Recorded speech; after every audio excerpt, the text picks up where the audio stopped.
Fernanda Alcocer es una consultora líder en diseño y estrategia de innovación en ThoughtWorks. Comenzó su carrera como diseñadora gráfica con especialización en branding y diseño web.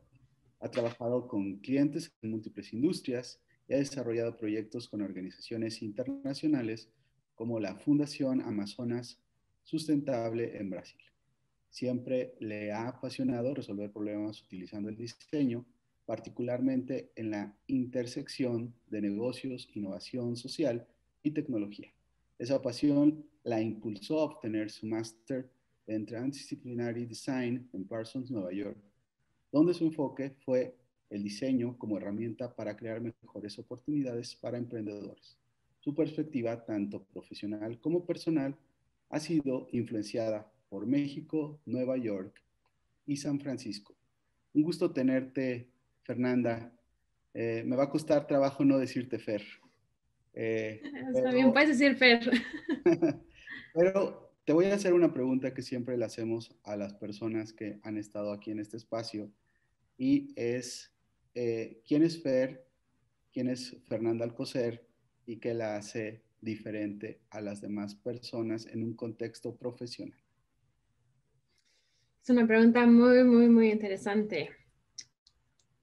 ¿Quién soy? Fernanda Alcocer es una persona curiosa que le encanta resolver problemas de todo tipo, pero sobre todo aquellos que parecen más complejos en naturaleza.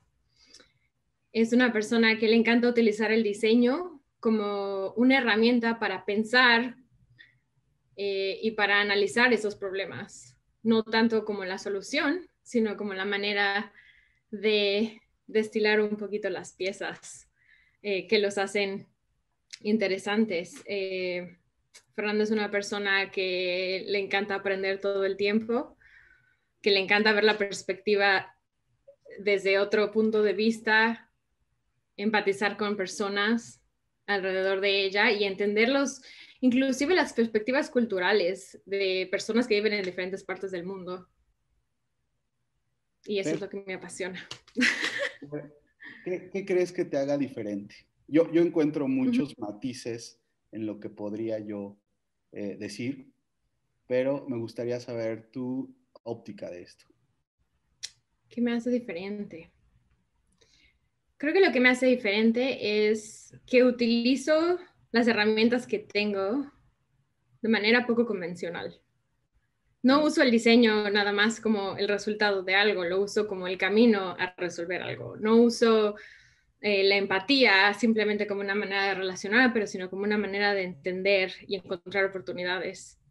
La forma en que conecto las cosas, como dicen en inglés, connect the dots entre elementos, personas, situaciones que quizás no serían tan obvias a cualquier otra persona.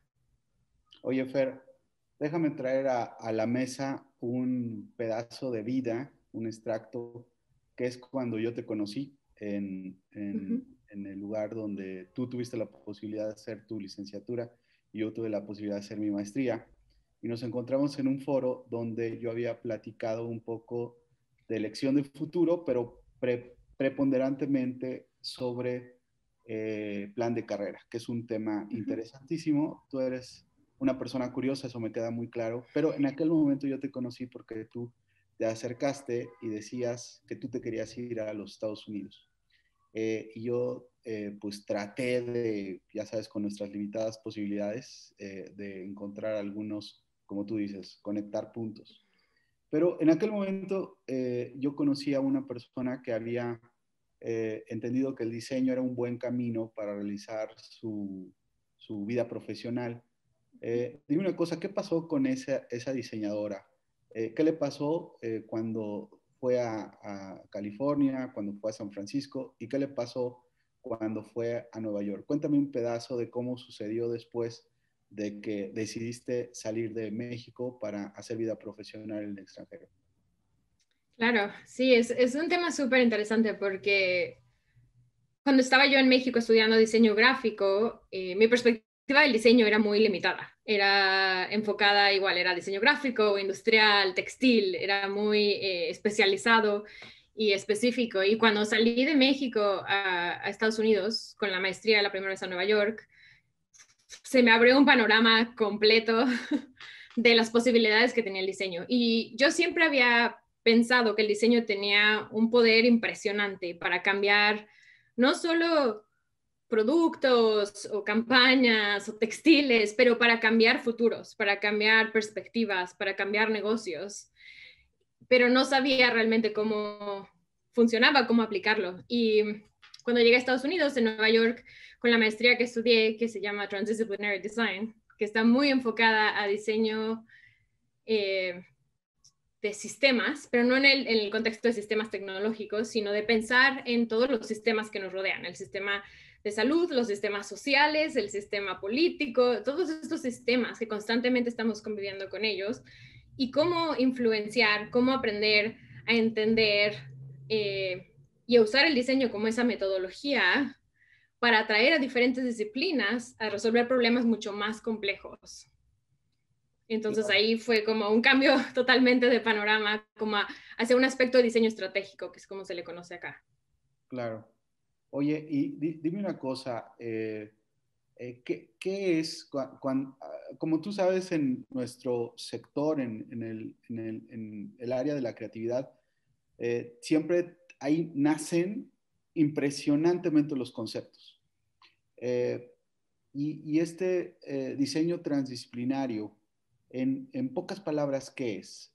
Me acabas de decir que es una forma de hacer sistemas, pero no propiamente sistemas en el aspecto técnico, sino en qué aspecto. Coméntame esto, que está padre. Puede ser realmente en cualquier aspecto, puede ser en el aspecto social. O sea, te pongo un ejemplo. El problema que tenemos ahorita del cambio climático es un problema súper, súper complejo. Y originalmente, en el pasado, se utilizaba una disciplina que se dedicaba a cada tipo de problema. Tú tenías al economista que se encargaba de la economía, al doctor que se encargaba de la medicina. Y estamos llegando a un punto en la historia que los problemas son mucho más complejos que una disciplina no puede resolverlos. Entonces, el diseño se vuelve un facilitador, se vuelve la manera o el lenguaje común por medio del cual múltiples disciplinas llegan juntas a trabajar y encontrar soluciones.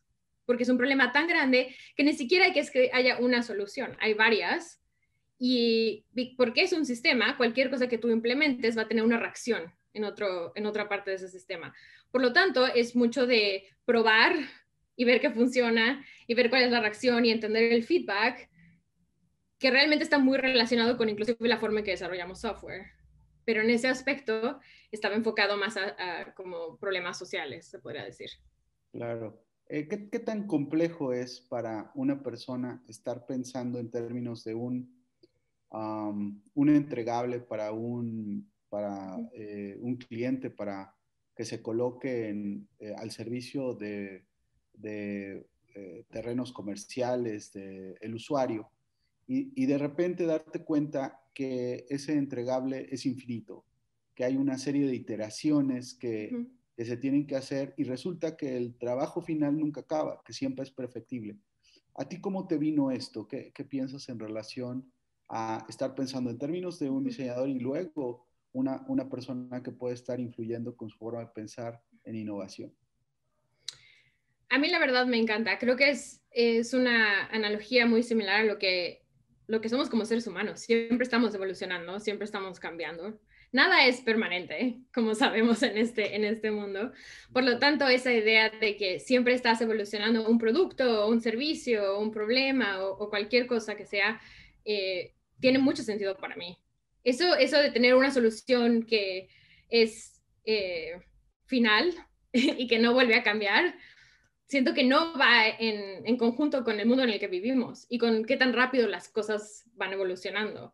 Por lo tanto, cuando cambié un poco mi carrera hacia la parte de software, de desarrollo de experiencia de usuario, me pareció muy lógico cuando pensar en desarrollo ágil, pensamos en esta idea de iterar, esta idea de seguir cambiando, esta idea de que llegas a un punto en el que quizás es suficiente por ese momento, pero no significa que sea perfecto. Nunca llegas al diseño perfecto. Siempre llegas al que está cubriendo las necesidades en ese momento o resolviendo el problema en ese momento, pero sigues aprendiendo, sigues teniendo feedback, sigues teniendo ese como curva de aprendizaje constante con el usuario o con tu audience o tu target para seguir aprendiendo, porque el que no aprende se queda atrás. Claro. ¿Cómo es? Déjame muevo a otro lado.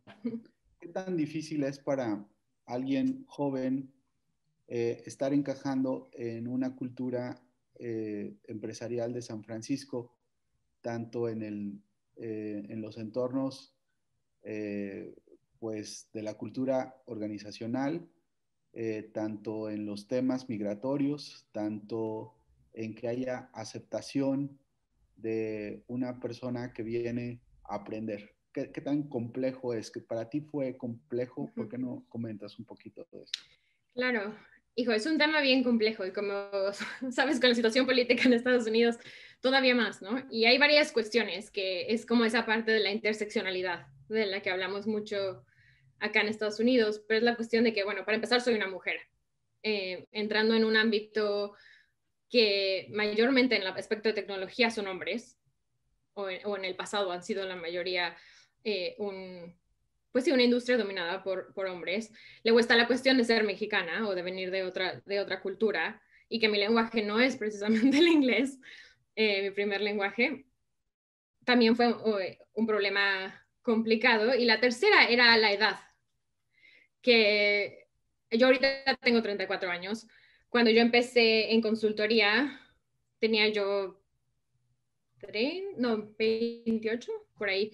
Pero la cuestión de ser una mujer que llega a estas empresas a aconsejarles o decirles por dónde tienen que ir o qué cosas deberían de cambiar para poder mejorar o qué productos deberían de desarrollar para incrementar su revenue o para tener más usuarios.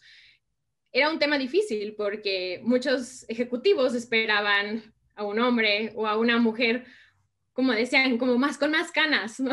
Como más pulidita, como decían algunos, en algunos casos. Entonces, eso fue, pues sí, fue difícil. Tuve que mejorar, por ejemplo, mi acento en inglés para poder, pues, darme a entender mucho mejor, para poder hablar el lenguaje, entender mucho el lenguaje que se usaba en el business acá. Tuve que aprender a tener mucha confianza en mí misma y en decir, yo sé lo que sé y estoy parada aquí enfrente de un board de ejecutivos de una empresa de las Fortune 500 y puedo explicar mi punto de vista sin sentirme intimidada. Pero todo esto llevó, la verdad, mucho tiempo, coaching. He tenido unos mentores increíbles que hacen toda la diferencia acá en Estados Unidos. Y pues poco a poco ha sido un trabajo diario hasta llegar a un punto en el que sé que soy una experta en mi área y que ya no me intimida, pero ahora para regresarla un poco, yo también hago, o sea, soy mentora de algunas chicas que están en esta industria y que están empezando, porque es la única forma en que cambiamos las cosas. Qué padre. Oye, Fer, me gustaría seguir por ahí, pero tengo un montón de temas que cubrir. Ya sé.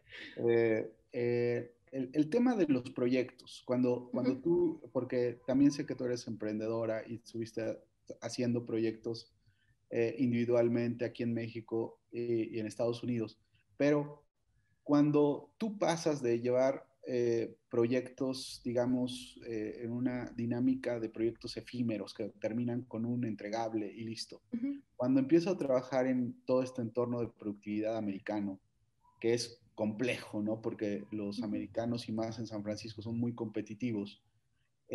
¿Cómo es administrar un proyecto en tu día a día? ¿Qué retos tiene? ¿Cómo es el cliente? ¿Los clientes enloquecen? ¿Los clientes cooperan? ¿Los clientes están persiguiendo la innovación, pero siempre podrían estar teniendo acentos muy marcados en el status quo? ¿Qué nos puedes decir de eso?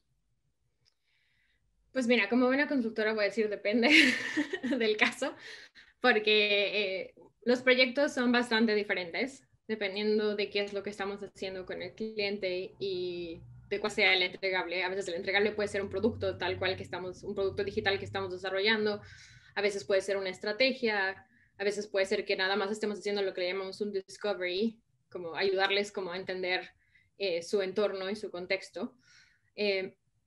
Por lo tanto, el día a día cambia un poco, pero hay mucha comunicación, inclusive antes de la pandemia. Nos enfocamos mucho en la colaboración y en estar, por ejemplo, presente con el cliente. Entonces yo viajaba muchísimo a estar literal en donde estaba el cliente, ya sea en cualquier parte de Estados Unidos, inclusive internacional en algunos casos. Y ahorita durante la pandemia, aunque estemos remoto, hay como checkpoints todos los días para ver cómo está el equipo. Siguiendo la metodología ágil, tenemos lo que llamamos stand-ups todos los días, a veces stand-downs, dependiendo de si estamos en diferentes time zones, porque ayuda a entender dónde dejé yo las cosas para que la otra persona pueda retomar lo que resta del trabajo. Y en cuanto a la productividad, ha sido complicado. También es como difícil hablar, es como pre-pandemia y Claro. durante la pandemia, ¿no? Porque como sabemos las cosas han cambiado. Sí, exacto, hay como una cuestión que cambió. Antes de la pandemia era, creo que mucho más rígido en el sentido de que tenía ciertas horas, ¿no? Como en México un poco, bueno, aquí es mucho el 9 to 5, 9 a 5 que lo hacen. Y durante esas horas estabas, o sea, como que había una expectativa de que estuvieras conectada, de que estuvieras comunicándote, a veces con el equipo, a veces con el cliente, a veces con la persona que estuviera yo colaborando. Si estaba en donde estaba el cliente, era mucho la cuestión de, a veces había workshops, a veces había que trabajar en la computadora junto a alguien o revisar algunas cosas que se habían hecho. Ahorita con la pandemia, pues todo es remoto. Entonces, los horarios también se han vuelto un poco más flexibles en el sentido de que pues muchas veces los clientes o inclusive mis compañeros o gente del equipo pues tienen familias, tienen otras responsabilidades y no pueden estar siempre en esos horarios conectados. Por lo tanto, se trabaja un poco flexible. Tenemos ciertas horas que trabajamos juntos, pero lo demás se divide. A veces algunos trabajan muy temprano en la mañana o muy tarde en la noche ya que se durmieron sus hijos y que no tienen esa interrupción. Entonces, ha sido como mucho fluir, no ha habido como un estándar, sino como irnos adaptando, ¿no? A este cambio que pues ha estado pasando el último año. Claro. Los clientes, hay gente que quiere innovar, pero en su operación es demasiado rígida o muy acentuado su entorno de status quo. ¿Qué tanto te ha tocado? Sí me ha tocado algunas veces. Creo que depende de cuál sea el freno, ¿no? Como decimos, muchas veces podría ser en el aspecto tecnológico, que su infraestructura no esté lista para poder moverse a la velocidad que se quieren mover o poder desarrollar las cosas que quieren desarrollar. Hay veces que es más operacional, como decimos que internamente, la forma en que están estructurados o inclusive las finanzas y demás es un poco complejo. Hay veces que es más una cuestión de no querer salirse eh, de su ámbito, de su market, de lo que han hecho los últimos, de su business as usual, como dicen acá, ¿no? De lo que han hecho en los últimos años. Y creo que pasa más en organizaciones que han estado, o sea, operando por mucho más tiempo y que se han como quedado en su forma de ser, ¿no? Que no han necesariamente evolucionado. Y también cuando son muy grandes, porque cuando son empresas muy grandes, como sabemos, se mueven las cosas mucho más lento o tienden a moverse más lento. Entonces, es una cuestión de entender dónde está el cliente, en qué aspectos donde tiene el freno, y de ahí, pues, llevarlos un poquito de la mano y ver qué se puede hacer. Siempre hay una manera de poder empezar a moverte hacia una innovación. Siempre hay una manera de decir, bueno, empezamos con un piloto, algo chiquito, hacemos un trial aquí con gente internamente, si es operacional, o cambiamos la infraestructura poco a poco. Siempre hay formas de moverte, aunque sea un pasito, porque ese es el punto, el no quedarse estancados. Aunque sea un paso chiquito a la vez, eso es lo que empieza a mover a alguien hacia la dirección que quiera ir. Claro.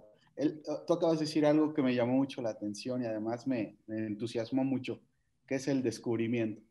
Cuando estás trabajando con alguien para hacer un descubrimiento, en realidad parece o me gustaría pensar que no, nada te está empujando, es decir, pues vamos a trabajar a ver si las cosas pasan. O por otro lado es, vamos a hacer que pasen los descubrimientos para que podamos modificar los accionarios del mercado. ¿Cómo es un proceso para hacer un descubrimiento? Creo que también depende un poco de la industria y del cliente, pero en general tenemos que establecerlo desde el principio. Me gustaría que a veces pasara más orgánico, pero como sabemos hay contratos como en todo. Entonces, se tiene que establecer desde un principio que tenemos el permiso para empezar a excavar un poquito, porque como en todo, ¿no? Te encuentras, como dicen, esqueletos en los closets y cosas que no habías pensado que habían barrido por ahí.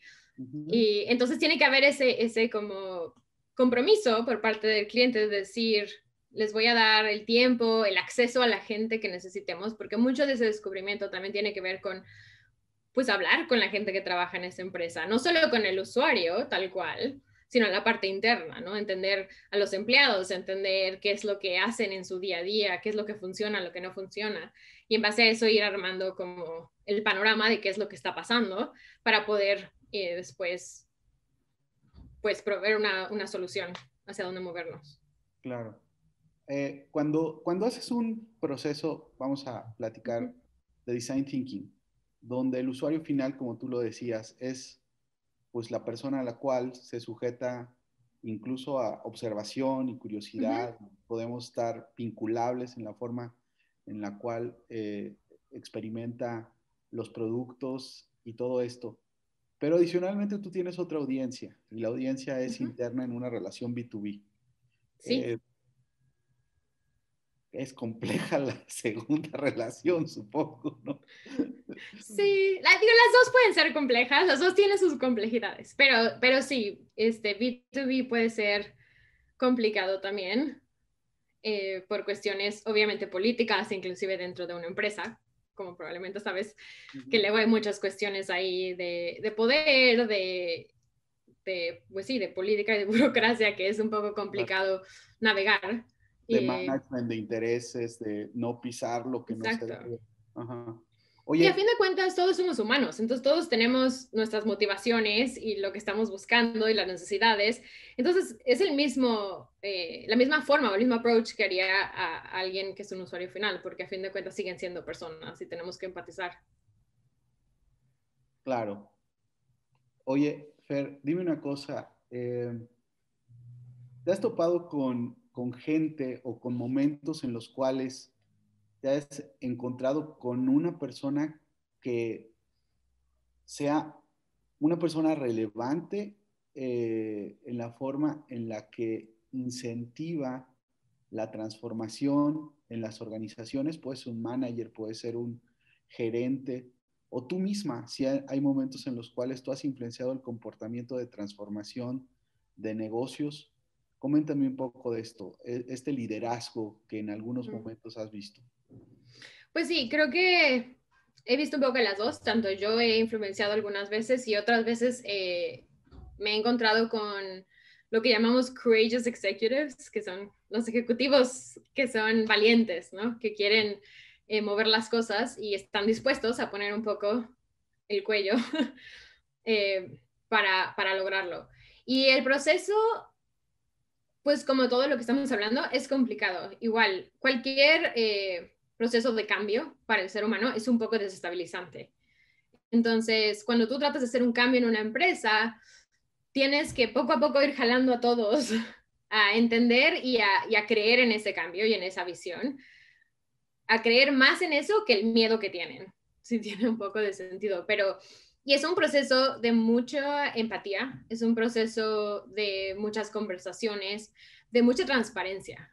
La transparencia es algo que, bueno, he aprendido con la consultoría en general, pero entre más transparente y colaborativo eres, más la gente empieza a confiar en ti y más están dispuestos a ir contigo hacia donde estás tratando de llevarlos.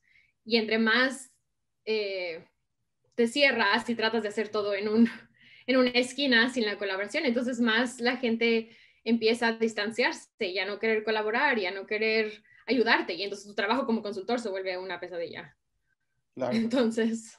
Es una cuestión de mucha, pues sí, de mucha empatía. Eso creo que es, si algo he aprendido en todo esto, es que la empatía en términos de diseño no solo aplica al usuario, como decimos, sino a cualquier persona con la que estás trabajando. Y lo que mejor funciona es ponerte en los zapatos de esa persona. Es decir, ok, ¿cuáles son sus motivaciones? ¿Qué es lo que tiene? O sea, ¿cuáles son sus miedos? ¿Qué es lo que le está causando conflicto? ¿Por qué no creen esto? Y trabajar esa relación, sobre todo a nivel ejecutivo, cuando tienes que lograr que estén a favor de lo que estás tratando de hacer o del cambio que el otro ejecutivo está tratando de lograr. La empatía puede llegar a ser peligrosa, Fer. Es decir, cuando me enfoco tal vez en algunas otras entrevistas, veo que la innovación por algún motivo, y me gustaría plantearte esta pregunta, ¿por qué la innovación termina siempre en los linderos de las empresas sociales? Eso es algo que a mí me tiene maravillado, porque veo un potencial enorme de diseñadores, pero no apoyando pues las posiciones económicas de una organización, sino tienden fortuitamente para irse al territorio social. Esa es una. Eso me está brincando ahorita, ¿no? Sí. Pero hablaba, además de plantearte esta que me gustaría que la dejáramos ahí, sería, la empatía puede llegar a ser peligrosa.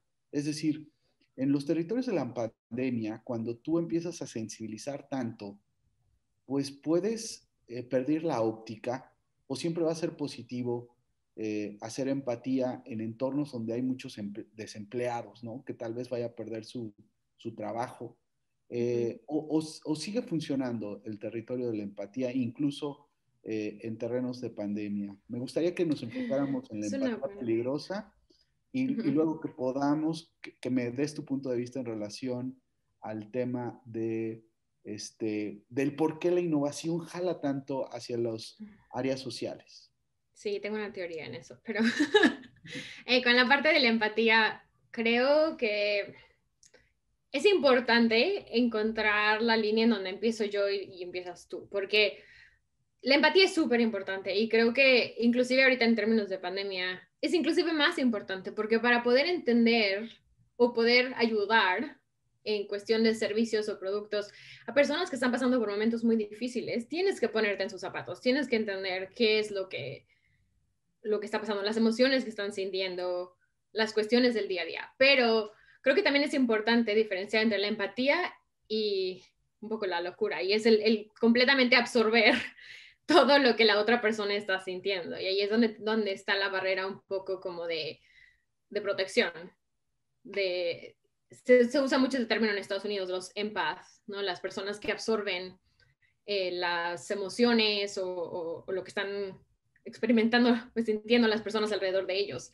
Y tienen que ser mucho más cuidadosos de con quién están y con quién conviven por esa cuestión.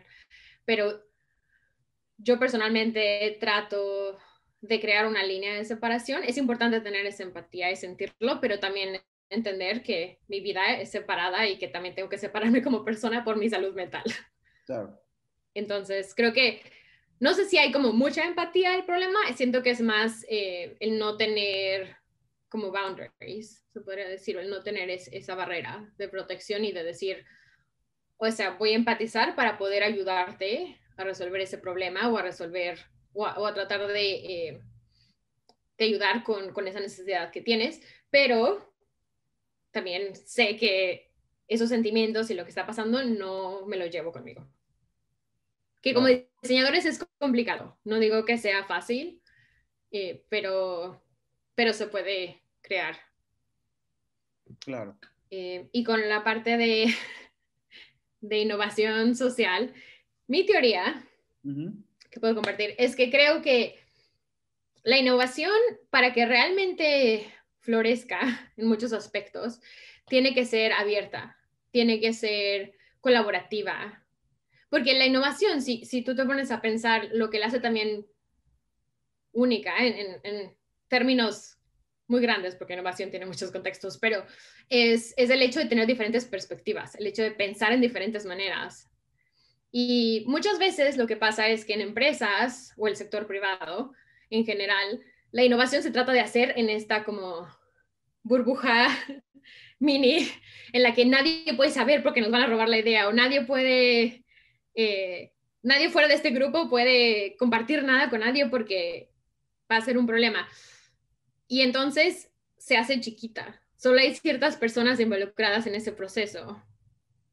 En cambio, en el sector social, o el sector, sí, público social, ha sido históricamente un lugar en donde se ha buscado muchísimo la colaboración, en donde los resultados de tanto research o de descubrimientos o lo que sea se hacen públicos. Se abre, es como este concepto de open innovation. Entonces, al haber esa apertura, atrae a gente de muchas disciplinas, de muchos backgrounds, a trabajar juntos y por lo tanto tienes muchísimo más input de dónde están viniendo las ideas y de dónde están viniendo las perspectivas. Y tienes mucho mayor posibilidad de crear algo diferente, grande. Y lo que muchas veces le falta a ese sector es más la cuestión de capital, que esa es otra. Pero las ideas y como esa innovación como tal, hay tanta colaboración que se presta muchísimo para desarrollar cosas que quizás no se habían pensado antes. Esa es mi teoría. Es un excelente enfoque de teoría. Nunca lo había pensado así. Estuve pensando en los territorios de la propiedad intelectual, que propiamente pues cualquier persona que va a tener en ese grupo de personas que están haciendo ideas en co-creación, pues están teniendo un asset importante de negocios y por lo tanto los procesos que van a vincularnos con el área legal, pues el área legal tiene que estar ahí presente para cuidar los intereses de la compañía. Exacto.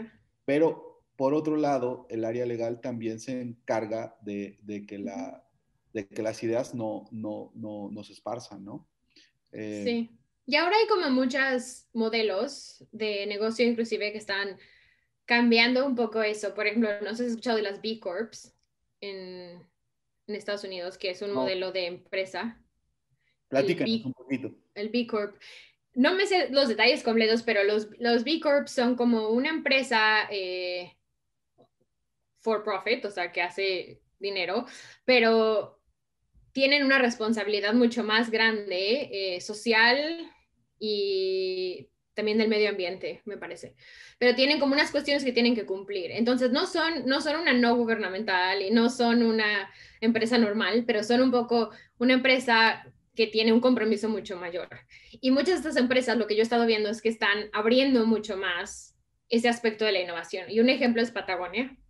Que a mí me encanta como empresa, porque tuve la oportunidad de ver a la CEO hablar en una conferencia y ahí te das cuenta del cambio, ¿no? De mentalidad, que por ejemplo todo el research y descubrimientos demás que hacen interno, porque hacen mucho trabajo de estudiar animales y plantas para ver como los tejidos y demás que después ponen en la ropa. Todo eso lo hacen open source, todo eso está disponible a cualquier persona que quiera leer sobre eso, ¿me entiendes? Entonces no están tratando de mantener todo eso, pues sí, como in-house y tratar de controlarlo, sino al contrario, están tratando de decir, bueno, vamos a contribuir para que entre más personas estén viendo y contribuyendo a este research, entonces más posibilidades tenemos de que se vaya haciendo mejor y mejor y mejor y lograr cambiar los problemas que hay ahorita con muchos textiles o inclusive tienen toda la parte de construir toda su ropa con garantía de por vida, en lugar de decir, bueno, vas a comprar cada rato.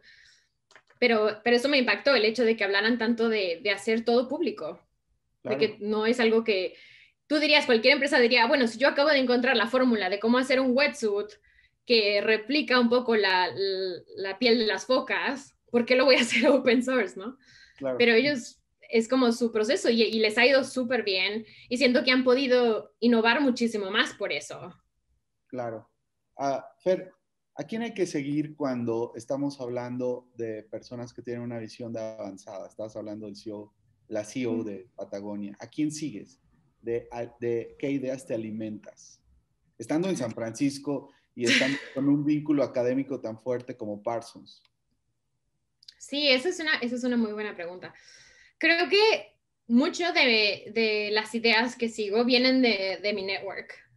Entonces vienen de Parsons, por ejemplo, es un lugar en donde mucha gente está tratando de cambiar muchas cosas y por ser un ámbito académico siento que tienen mucha más libertad. Entonces, muchos artículos que se publican ahí son súper interesantes. Trato de seguir a ejecutivos que me parecen interesantes, como en la de Patagonia, a organizaciones que me parece que están haciendo algo diferente en el ámbito que están haciendo. Por ejemplo, Free From es una empresa no gubernamental, que es una organización no gubernamental que está ayudando a sobrevivientes de violencia doméstica, pero de un aspecto muy diferente. En lugar de decir nada más como sobrevivencia, están ayudando a reconstruir su vida desde un aspecto económico. Entonces, como que me gusta encontrar este tipo de gentes. En Silicon Valley y en San Francisco hay mucha gente con muchas perspectivas. No siempre estoy de acuerdo con todas las cuestiones y con todo lo que los CEOs. Digo, hay gente muy, muy talentosa, ¿no? Pero creo que algo interesante de Silicon Valley es ese aspecto que estaba, de hecho, yo leyendo un artículo que se están enfocando en el problema equivocado, ¿no? Están resolviendo cosas para el elite o están resolviendo cosas para un target muy específico en lugar de tratar de resolver los problemas más grandes que tenemos en esa sociedad. Entonces también es una cuestión, digo, obviamente trato de mantenerme al corriente de lo que está pasando. Creo que hay unas cosas increíbles, ¿no? Inclusive con Tesla, ¿no? Toda la innovación me pareció brillante, el hacer la infraestructura antes de tratar de vender los coches o camiones como más grandes, porque el problema con el coche eléctrico en Estados Unidos era que no había infraestructura, no podías cargarlo. Entonces Tesla dijo, si arregló la infraestructura, la gente va a comprar más carros y fue una táctica muy brillante, además de que sus filtros y demás son súper interesantes. Entonces, como que hay mucho de ese aspecto de diferentes empresas haciendo cosas que quizás son muy innovadoras y diferentes, pero no necesariamente estoy de acuerdo con todos sus CEOs o ejecutivos y la forma en la que piensan. Pero creo que ha habido más y más empresas, por ejemplo, en San Francisco también hay mucho de healthcare, de todo el aspecto de salud, que está cambiando la forma en que pensamos acerca de ir al doctor o de cómo se maneja esa relación actualmente con el sistema en Estados Unidos, el sistema de salud, que está súper como mal hecho en general, y entonces el crear un poco más de acceso. Entonces es como difícil, o sea, decir específicamente a dónde voy a escuchar estas cosas. Siento que mucho ha pasado orgánicamente, igual con mis contactos o con gente que he conocido a través de trabajar en ThoughtWorks. Pero sí, siempre hay algo interesante que está pasando. Oye, Fer, como te lo prometí, ya estamos en el minuto final y ¡Qué rápido! se va como agua. Me gustaría saber qué piensas en relación a... me he topado con algunas personas que están enfadadas, están molestas con otros, pues llamamos profesionales que juegan el teatro de los post-tips, juegan el teatro de los futuristas. Eh, no sé si tú estás enterada, pero aquí en LinkedIn lo que ha sucedido es que pues se viene una corriente enorme de personas que ponían en sus perfiles de LinkedIn futurist. Eh, y hay personas que han estado jugando este teatro de los post-tips, jugando a hacer innovación. Y ahorita tú mencionabas gente que no estás de acuerdo, que están viendo el problema equivocado. ¿Tú crees que exista un posible terreno de la cultura pop en relación a la innovación eh, que sea peligrosa, sí, que sea peligrosa para para la industria que sí quiere hacer transformaciones? ¿Te ha tocado verlas? ¿Te has encontrado con falsos profetas, incluso en territorios interesantes, o gente, como tú decías, muy inteligente resolviendo o yendo tras el problema incorrecto? ¿Qué es lo que piensas en relación a esta falta de óptica o de perspectiva? Creo que sí puede ser peligroso en el sentido de, creo que le ha dado una mala reputación a la innovación en muchos aspectos, o ni siquiera mala, pero ha creado una fama acerca de lo que es la innovación, ¿no? Mucha gente se refiere a la innovación como Uber o como Airbnb, ¿me entiendes? Como estas empresas. Y la verdad es que la innovación puede pasar en cualquier sector, en cualquier momento. No tiene que ser algo enorme, ¿eh? Tiene que ser simplemente una forma diferente de ver las cosas o de hacer las cosas. Entonces, creo que puede crear expectativas falsas acerca de lo que es innovar. Creo que crea esta idea de que innovar es inventar un servicio nuevo, pero en realidad, lo que decía, muchos de estos servicios están enfocados en la elite, están enfocados en resolver problemas que realmente no eran problemas necesariamente. Se vuelven comodidades, pero no necesariamente las cosas que creo que nos tenemos que enfocar ahora. Y creo que con esta pandemia hay una oportunidad enorme de reimaginarnos como qué podría ser el futuro.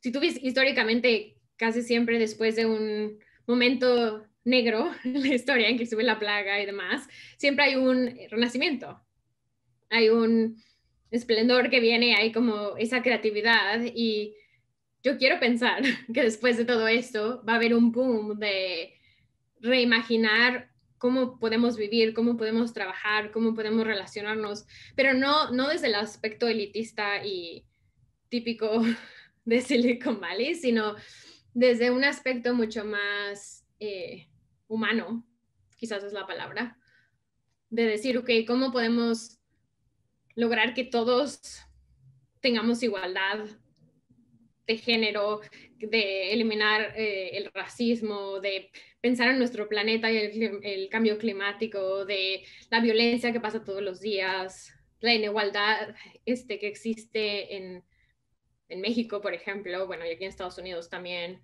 de trabajos y de salarios y de demás. Entonces, como que cuando veo muchos de esas personas con esos títulos, que no me encontraba tantos, la verdad, pero sí creo que le dan un poco una mala reputación a lo que se puede hacer o lo que esperamos de la innovación, pero yo tengo la esperanza, soy una optimista por naturaleza, tengo la esperanza de que nuestra gran lección de todo esto va a ser realmente cambiar y reimaginar cómo podemos vivir en mejor armonía con el planeta y con las otras personas que comparten este mundo con nosotros.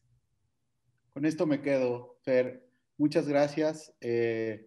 Los puntos se unen y por supuesto me dio mucho gusto encontrar un vínculo, un puente que nos haya vuelto a encontrar. Me encontré profundamente emocionado en estar reconociendo lo que estás haciendo y me parece que tú vas a ser de estas personas que aportan no un granito de arena, me parece que vas a aportar todavía muchas más grandes cosas en tu proceso y te abrazo a distancia. Gracias por haber compartido las ideas.